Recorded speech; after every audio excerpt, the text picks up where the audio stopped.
kemarin malam kalian nonton nggak tentang berita pemerintah akan mengoptimalkan penggunaan energi bersih terbarukan untuk mengurangi penggunaan energi fosil? Gimana menurut kalian? Oh, berita yang semalam itu. Aku nonton sih berita yang semalam itu. Kalau dari pendapat aku sendiri, aku sangat setuju dengan kebijakan pemerintah tentang pengoptimalisasian penggunaan energi bersih terbarukan untuk mengurangi penggunaan energi fosil. Karena kalau misalkan kita berbicara tentang energi, pasti tidak lepas dari yang namanya sumber daya alam. Kita tahu bahwa Indonesia itu memiliki sangat banyak sumber daya alam, mulai dari sumber daya matahari, air, geotermal hingga angin. Namun masalahnya di sini adalah seperti yang dikatakan oleh Kepala BPPT Pak Unggul Priyanto, bahwa Indonesia ini masih sangat ketergantungan dengan yang namanya energi fosil. Sedangkan energi fosil itu merupakan energi yang pembaruannya itu sangat lama, sehingga nanti suatu saat energi fosil ini sangat habis. Kan kita tahu juga bahwa energi fosil setiap tahunnya itu penggunaannya semakin meningkat, sehingga diperlukan yang namanya penggunaan energi bersih terbarukan agar penggunaan energi fosil ini tidak mendominasi dan mengurangi dampak yang ditimbulkan gitu. Dari tadi aku bicara tentang energi bersih terbarukan, kalian udah tahu belum sih apa itu energi bersih terbarukan? Energi bersih terbarukan. Kamu tahu nggak? Tahu tuh. Belum tahu. Iya. Jadi energi bersih terbarukan itu adalah kalau ada dua kata, energi bersih dan energi terbarukan. Kalau energi bersih itu adalah energi yang bisa memenuhi kebutuhan saat ini dan generasi mendatang tanpa terancam kelestariannya. Sedangkan energi terbarukan itu adalah sumber energi yang berkelanjutan jika dikelola dengan baik. Artinya sumber energi terbarukan itu dia energinya tidak akan habis. Nah, atau pembaruannya sangat cepat gitu. Nah, dari EBT ini sangat didukung sama pemerintah melalui beberapa peraturannya. Dari pertama itu ada mengenai Peraturan Menteri SDM nomor 50 tahun 2017 tentang pemanfaatan sumber energi terbarukan untuk penyediaan listrik. Ada juga Peraturan Presiden nomor 66 tahun 2018, dan ada juga kebijakan yang dikeluarkan pemerintah nih, namanya Kebijakan Energi Nasional. Kebijakan Energi Nasional ini merupakan pedoman pengelolaan energi nasional untuk mewujudkan kemandirian dan ketahanan energi nasional. Nah, kebijakan energi nasional ini asalnya dari mana sih? Asalnya itu dari Peraturan Pemerintah nomor 79 tahun 2014, di mana targetnya itu yaitu meningkatnya penggunaan energi terbarukan pada 5 tahun mendatang sebesar 23%. Kenapa sih harus energi bersih terbarukan yang menggantikan energi fosil? Karena salah satu manfaat yang kita dapatkan kalau misalkan kita menggunakan energi bersih terbarukan itu, tentunya yang pertama itu mengurangi gas rumah kaca. Kita tahu bahwa gas rumah kaca itu kan gas-gas yang ditimbulkan dari salah satunya penggunaan energi fosil itu sendiri, seperti batu bara. Nah, kalau misalkan gas rumah kaca itu dapat dikurangi dengan baik, tentu pemanasan global juga akan dapat berkurang dan dapat dikurangi. Itu maksud saya, Namira. Ya itu sih, menurut aku kayak gitu. Aku sangat setuju sama kebijakan pemerintah tersebut.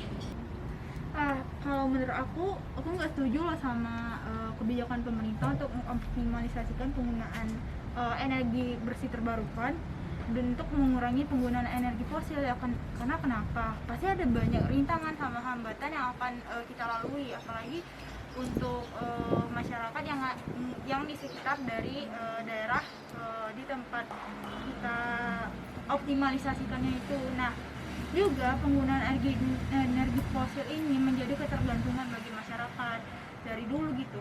Nah, seiring berjalannya waktu, sumber daya ini kan menipis. Jadi ya pemerintah menawarkan eh, energi bersih terbarukan ini dari dari peraturan pemerintah nomor 79 dengan targetnya itu 2025 pada 5 tahun yang akan datang ini.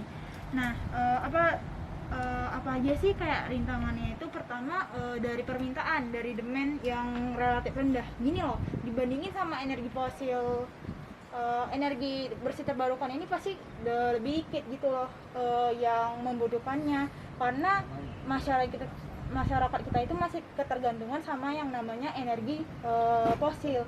Lalu subsidi untuk energi fosil ini, nah energi fosil sendiri ini subsidinya tuh lebih ada dibanding, sedangkan subsidi untuk energi bersih terbarukan ini nggak ada. Lalu kebijakan yang belum mendukung. Nah, kebijakan gimana sih? Kebijakan yang ini maksudnya itu kayak cara ataupun gimana sih cara kita mengambil ataupun mengoptimalisasikannya ini belum ada kebijakan yang mengatur tentang pengoptimalisasikan dari energi bersih terbarukan ini. Lalu kapasitas dari sumber daya manusia. Lah, kita tahu sendiri kan SDM kita itu tergolong rendah dibandingin sama negara-negara lainnya. Karena negara kita sendiri kan termasuk dalam negara berkembang gitu kan. Jadi karena SDM kita sendiri, meskipun kita mempunyai SDA, sumber daya alam ataupun energi yang kayak melimpah, tapi SDM kita itu belum mumpuni. Nah, lalu juga penelitian sama pengembangan dari untuk penggunaan energi fosil terbarukan ini belum memadai, dan nggak ada gitu loh, nggak maksimal gitu penelitian sama pengembangannya. Lalu kalau untuk hambatan, menurut aku tuh yang paling utama dan yang menjadi titik fokusnya adalah dari aspek teknologi. Nah, di sini aja aspek teknologi ini kan terkait sama sumber daya manusia. Nah, sedangkan teknologi yang kita Indonesia miliki itu sangat belum memadai dan belum bisa dikatakan standar gitu kan untuk melakukan produksi energi bersih terbarukan. Lalu dari segi ekonomi, nah kita tahu sendirilah kalau energi bersih terbarukan ini kan kalau untuk produksinya itu mahal, membutuhkan banyak teknologi, produksinya ataupun yang terkait sama pembentukan dari energi bersih terbarukan ini. Nah, menurut Menteri Energi Sumber Daya Mineral yaitu Arifin Tasrif itu potensi EBT kita itu bagus, malahan kayak meningkat. Nah, tapi cuma 2,5% dari total keseluruhan EBT yang digunakan. Nah, itu juga yang membuat pemerintah ini belum transparansi gitu loh kepada masyarakat mengenai pengembangan EBT yang mereka lakukan. Mereka kayak menggaungkan kita harus mengoptimalisasikan EBT, sedangkan transparansi ataupun bukti nyata dari pengembangan samanya itu belum berjalan, kayak belum mereka kayak salurkan kepada masyarakat gitu, sehingga imbasnya juga ke sektor sosial kan. Jadi kayak masyarakat pasti kayak pro kontra di mana-mana gitu kan. Mungkin dari argumen kalian berdua, aku bisa simpulin kalau energi bersih itu adalah energi yang bisa memenuhi kebutuhan kita di masa sekarang dan masa yang datang tanpa terancam kelestariannya. Sedangkan untuk energi terbarukan adalah sumber energi berkelanjutan jika dikelola dengan baik. Nah, mungkin bisa ditarik juga dari kedua pengertian tadi adalah energi baru ya, disebut energi baru. Lalu adapun tadi peraturan Menteri nomor 50 tahun 2017 tentang pemanfaatan sumber energi terbarukan untuk menyuplai tenaga listrik ya. Iya.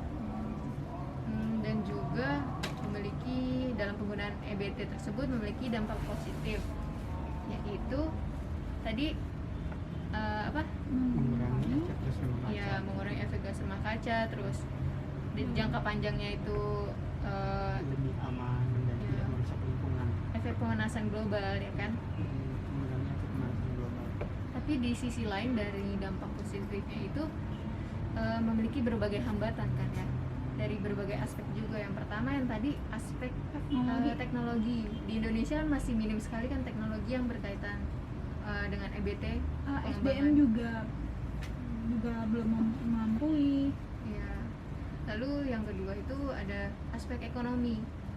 Dalam pengembangan pengelolaan EBT kan nggak biasa hanya kan kita memakai EBT ini, jadi kan perlu biaya lebih untuk pengembangan tersebut. Dan juga yang ketiga dari sisi pemerintah ya, belum transparan dalam pengelolaan pengembangan EBT tersebut. Jadi mungkin saran yang dapat kita berikan kepada pemerintah sebagai stakeholder pemegang perusahaan saat ini, kita harus meningkatkan terlebih dahulu dari sumber daya masyarakatnya agar itu berkaitan dengan teknologi, ya kan, memaksimalkan produksinya. Lalu setelah teknologi bagus dan masyarakatnya juga memumpuni, otomatis diperlukan ketransparanan dari pemerintah agar masyarakat itu percaya dan menerima lebih mudah gitu kan penggunaan EBT ini. Otomatis juga harga-harganya pasti lebih murah kan, karena udah kayak bagus semuanya dari segala aspek itu ya. Dan masyarakat menerima kebijakan tersebut lebih mantap. Oh iya, mengenai pembangunan 52 smelter pada tahun 2022 untuk mengatasi hilirisasi mineral, kalian udah tahu nggak sih tentang kayak gimana seluk-beluknya gitu? Mungkin kalau untuk seluk-beluk smelter kita harus tahu dulu apa itu pertambangan. Jadi yang aku tahu pertambangan itu seluruh tahapan atau sebagian dalam rangka penelitian, terus pengolahan dan pengusahaan mineral atau batu bara yang meliputi penyelidikan umum, terus eksplorasi, studi kelayakan konstruksi, pengembangan, pengolahan, dan pemurnian, pengangkutan, dan penjualan serta kegiatan pasca tambang. Nah, itu tuh diperlukan yang namanya smelter. Jadi smelter ini berguna untuk meningkatkan nilai tambah suatu mineral agar nilai jualnya itu lebih tinggi. Dan juga dari smelter itu kayak alat yang memisahkan antara mineral yang ingin dijual dengan mineral sisaan itu, jadi kotorannya itu. Nah, kotoran itu masih bisa digunakan lagi. Jadi itu kayak 2 kali lipat keuntungan yang bisa kita dapatkan, sehingga dapat meningkatkan perekonomian kita. Dan juga dalam pembangunan smelter di suatu daerah itu pasti meningkatkan aktivitas masyarakat di sana. Jadi dapat membangun perekonomian di sana lah gitu agar lebih maju gitu. Juga dapat memberikan tenaga kerja untuk masyarakat sekitar. Itu mengurangi pengangguran di Indonesia. Ada yang pemerintah kalau nggak salah tuh 12.000 tenaga kerja dari SMK dan politeknik logam kalau nggak salah, dan lainnya juga itu untuk terlibat dalam pembangunan smelter tersebut. Jadi gunanya untuk mengurangi pengangguran di Indonesia. Dan juga dalam pengelolaan smelter ini terdapat undang-undang pada nomor 4 tahun 2009 tentang pertambangan mineral dan batu bara yang dijabarkan dalam peraturan pemerintah nomor 23 tahun 2010. Itu tentang pelaksanaan kegiatan usaha pertambangan mineral dan batu bara.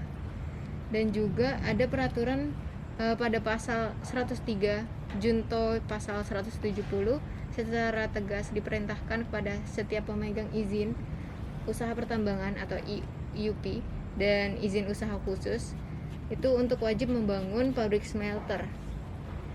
Jadi selambat-lambatnya 5 tahun setelah Undang-Undang Minerba 2009 diundangkan pada tanggal 12 Januari 2009.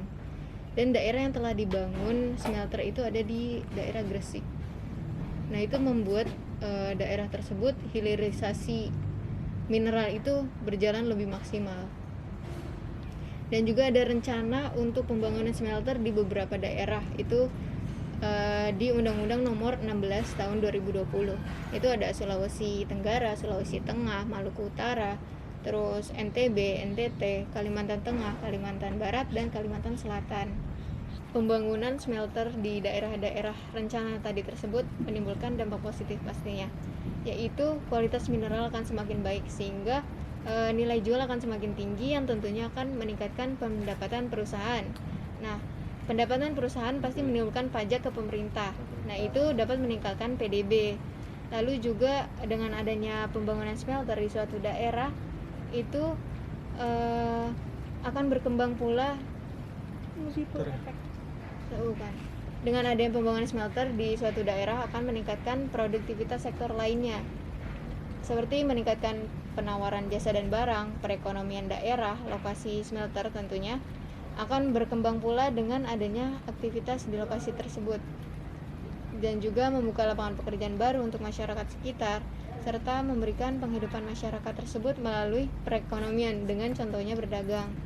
Lalu ada contohnya di mana Gresik sudah memiliki infrastruktur yang memadai untuk pembangunan smelter sehingga pengembangan hilirisasi mineral berjalan dengan maksimal. Lalu semakin bertambahnya lapangan pekerjaan dapat mengurangi pengangguran di Indonesia. Berdasarkan data lapangan pemerintah telah menyiapkan 1.200 tenaga kerja dari tahun 2015 sampai 2017 untuk dipekerjakan di pabrik smelter tersebut yang berasal dari SMK dan Politeknik Industri Logam dan lainnya. Itu menurut Menperin RI 2018. Kalau dari aku sangat tidak setuju dengan apa yang dikatakan Amira tadi mengenai pembangunan 52 smelter itu dapat mengatasi masalah hilirisasi, karena sesungguhnya pembangunan smelter itu dapat menimbulkan masalah-masalah baru, masalah-masalah lainnya. Seperti yang pertama, dalam pembangunan smelter itu membutuhkan modal usaha yang besar. Berdasarkan data dari Kementerian ESDM bahwa pembangunan smelter dibutuhkan setidaknya 5 miliar US dollar dalam satu kali bangun smelter. Selain itu, seperti yang dikatakan Amira tadi bahwa di Gresik sudah dibangun karena infrastrukturnya bagus. Lalu bagaimana dengan daerah-daerah lain seperti Papua, Sulawesi, Kalimantan yang infrastrukturnya masih kurang memadai, sehingga dalam pembangunan smelter itu maka akan terhambat dan membutuhkan biaya yang lebih besar lagi. Dan selanjutnya adalah pembangunan smelter juga dapat menyebabkan kesenjangan, di mana apakah pekerja-pekerja yang dipekerjakan itu adalah orang-orang di sekitar situ atau daerah yang dibangun di smelter itu, atau orang-orang yang memang berkompeten meskipun bukan dari daerah situ. Tentunya belajar dari pengalaman dari berita yang pernah kita dengar bahwa masuknya pekerja-pekerja asing tentunya akan menyebabkan warga-warga asing akan semakin kaya dan warga-warga lokal akan yang tidak memiliki kompetensi akan semakin miskin. Selain itu adalah pemerataan pembangunan di seluruh Indonesia kita tahu masih sangat tidak merata, masih sangat terpusat di Jawa, dan di daerah-daerah lain pembangunannya masih sangat kurang, belum memadai. Tak hanya itu, sehingga saya menawarkan beberapa solusi. Yang pertama, solusinya itu di setiap daerah itu harus diratakan dulu pembangunannya, sehingga di setiap daerah juga yang ada tambangnya bisa dibuat smelter dengan modal yang tidak terlalu besar dan pokoknya lancar pembangunannya. Selanjutnya kita harus memberikan pelatihan kepada masyarakat lokal agar masyarakat lokal ini berkompeten dan dapat bersaing dengan masyarakat asing. Yang selanjutnya yaitu memberikan kartu prakerja kepada korban ter-PHK. Oh iya, ada tambahan lagi bahwa setahu saya dalam pembangunan smelter itu harus diberhentikan dulu perusahaan tambang yang beroperasi di situ. Jadi selama solusi saya selama pembangunan smelter itu pekerja tambang harus diberi kartu prakerja. yang selanjutnya adalah dari itu kan smelter itu memberikan dampak seperti limbah yang dihasilkan akan semakin banyak dibandingkan jika tidak ada smelter. Solusinya itu kita harus mengubah bahan limbah tersebut menjadi barang baru yang lebih bermanfaat. Dan terakhir adalah pemerintah harus mengevaluasi kebijakan smelter agar kebijakan smelter ini dapat dijalankan oleh perusahaan-perusahaan tambang kecil, tidak hanya pada perusahaan-perusahaan tambang besar agar modalnya lebih kecil gitu. Nah, dari argumentasi kalian berdua aku bisa menarik kesimpulan nih. Nah, smelter itu apa sih? Dalam industri pertambangan, smelter itu dimana kayak merupakan bagian dari produksi, yaitu mineral yang ditambang di alam itu biasanya tercampur sama mineral kotoran. Jadi dipisah gitu dari mineral yang diinginkan sama mineral yang nggak diinginkan, dan mineral yang nggak diinginkan ini nantinya bisa diproduksi lagi sehingga menjadi kayak nilai tambah dari smelter ini. Nah, yang mendukung dari pembentukan smelter itu yaitu dari Undang-Undang Nomor 4 Tahun 2009 tentang Pertambangan Minerba yang dijabarkan dalam Peraturan Pemerintah Nomor 23 Tahun 2010, yaitu tentang pelaksanaan kegiatan usaha pertambangan mineral dan batubara. Berdasarkan peraturan pemerintah tersebut, pembangunan 52 smelter pada tahun 2022 berdasarkan peraturan pemerintah nomor 3 tahun 2009 ini menimbulkan dampak di masyarakat baik positif maupun negatif. Adapun dampak dari positifnya itu yaitu di mana kualitas mineral itu akan semakin bagus sehingga meningkatkan pendapatan perusahaan, yang mana nantinya perusahaan ini akan berpajak dan meningkatkan PDB dari suatu daerah. Habis itu adanya multiple effect, di mana jika ada smelter atau pembangunan smelter di suatu daerah itu akan meningkatkan sektor lainnya seperti kayak adanya perdagangan di daerah tersebut. Nah, lalu sedangkan dampak negatifnya itu justru kayak lebih mendominasi, di mana adanya kayak modal dari pembangunan smelter itu lebih besar, dan juga infrastruktur dari pembangunan smelter yang di daerah yang akan dirancanakan itu juga enggak sebagus daripada daerah yang sudah dibentuk pembangunan smelter seperti di Gresik. Lalu limbah dari smelter yaitu B3 berbahaya dan beracun ini nantinya akan merusak lingkungan, sehingga jika merusak lingkungan itu akan mempengaruhi sektor sektor lainnya, yaitu akan menurunkan kualitas tanah. Itu akan berkaitan sama sektor pertanian. Lalu banyak sektor lainnya, yaitu seperti sektor kayak lingkungan, kesehatan, dan maupun hal yang terkait dengan tersebut. Jadi maka dari itu ditawarkan pula solusi, yaitu pertama SDM ini harus ditingkatkan, dimana jika SDM di daerah itu ada meningkat, maka pembangunan dari smelter ini akan berdampak semaksimal mungkin dan gak adanya kesenjangan sosial karena hal tersebut. Ya guys.